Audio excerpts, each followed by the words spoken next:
Okay, we're still working to save the locomotive. And that's kind of where we're at now. This always seems to happen.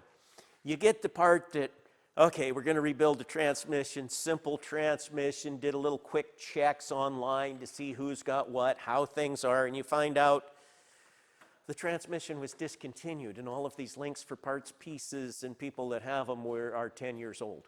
They're not actually out there. So we're working with the transmission. There are some people that have stuff. We're getting closer. I'll get to what the problems are with that in a little bit.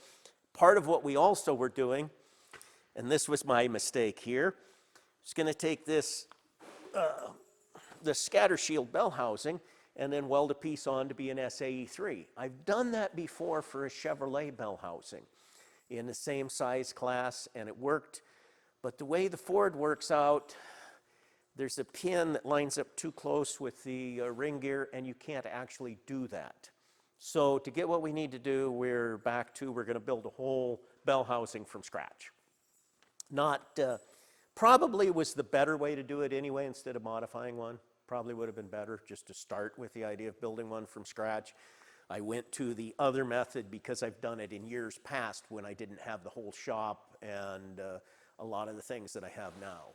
So actually buying the bell housing, which we'll do something else with, I don't know what, that plus modifying it would have actually is more money than just building the bell housing. So we're not hurting on that. The transmission is going to be a little more involved in what we were. Also, this carburetor has been worn out for a long time. It's actually worn in there.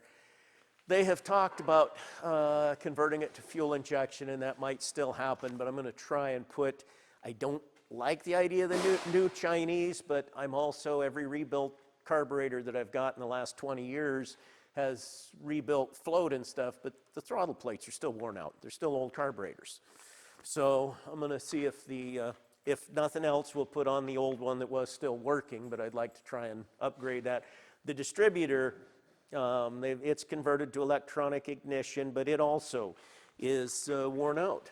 When you go over here and you wiggle it, it wiggles back and forth. It was making spark. It would still work for a little while.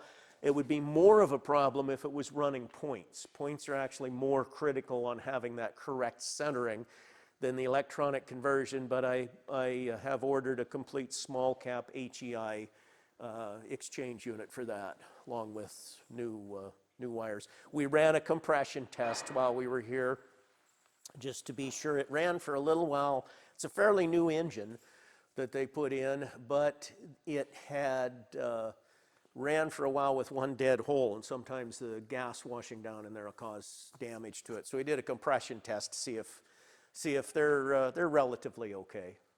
So I wasn't worried about that, and just want to see if we can make it to run a little nicer.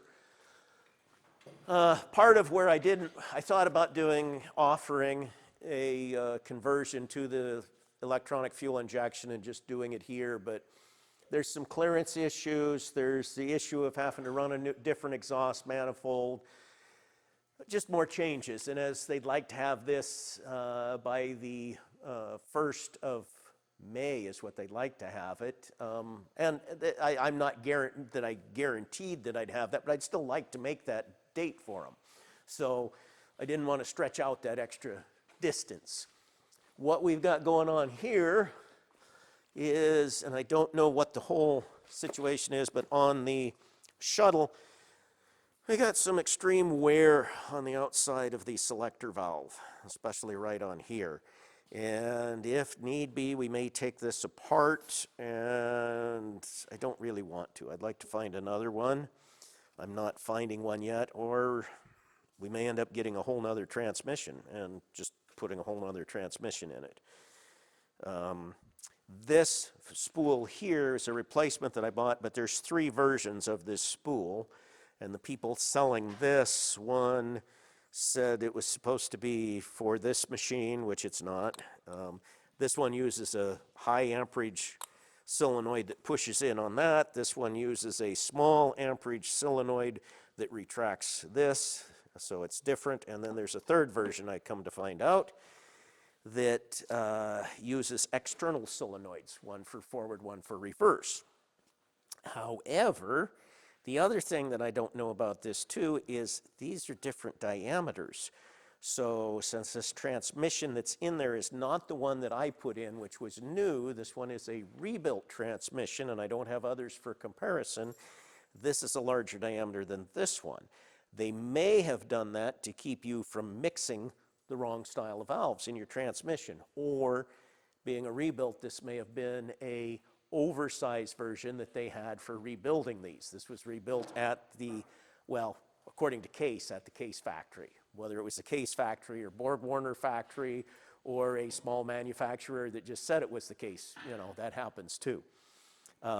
Being rebuilt, I don't know. Anyway, I'm trying to find out, checking on that a little more. I did get a quote from one place, well, several places for rebuilt, but one that might actually have one in stock. Most of them have a quote for the rebuild, they have a core price, and then when you push in, you find out they don't have a rebuilt one in stock. I think this one place actually has one in stock, and I might punt and do that. I sort of hate to at this point because I've already bought all the parts for this one, and I don't really need a second one, but I might end up with 2 transmissions by the time I'm done, with only one that I sell. The bell, I think, did we already look at what we did with the bell? Did we talk about the brazing on the bell? You talked about what you wanted to do, but if we've done it already, we haven't. Well, we brazed, I think we did. I don't think, you haven't posted it yet, but I think we talked about brazing these up, or maybe I did only talk about, anyway, we raised these up so that they are now rigid for the bearings. And I've got to clean the cap back out. The cap was also split, so I have to machine it back out so that it will go on correctly on the other half on the stand over here. Not a real worry as far as getting it done, so it gets delayed. Well, in case nobody knew it, we have a demand performance of all the citizens of the United States of America coming up on the 15th of April. So, to take care of my demand performance for the 15th of April, I'm going to file a delay form. I got too much going on to figure that all out and get it correct. Extension, that's what they call it. Yeah, extension. Yeah. So that's what I'm planning for there. And so we're doing an extension for the federal stuff, and we're doing everything we can to get the locomotive quicker, and the other things that we're doing. Greater axle, 16G greater axle. Yep. Okay, enough for today.